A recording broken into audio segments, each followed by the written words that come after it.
Sir Nicholas Soames. Mr. Speaker, on a more general point to my honourable friend, will she agree with me that one of the great glories of this sadly now diminished country was our electoral and democratic system? Yeah. And this example today is gross. And I say to her that if we are to retain the integrity and the trust of the voting public, the whole damn thing needs to be blown up and started all over again.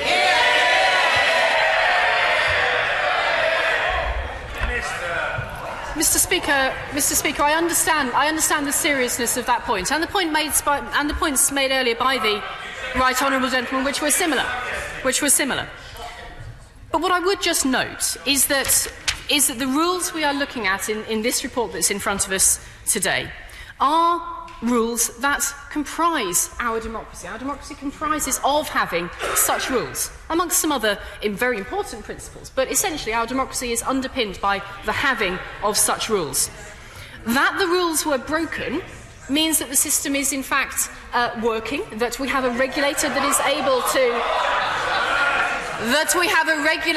able to conduct an investigation is one of the things that marks out the quality of our democracy. But that the rules were broken doesn't actually mean that the rules in themselves were flawed. And what I would just say in concluding answer to my right honourable friend's question, Parliament, over the course of many years, has put in place those rules for referenda and for elections.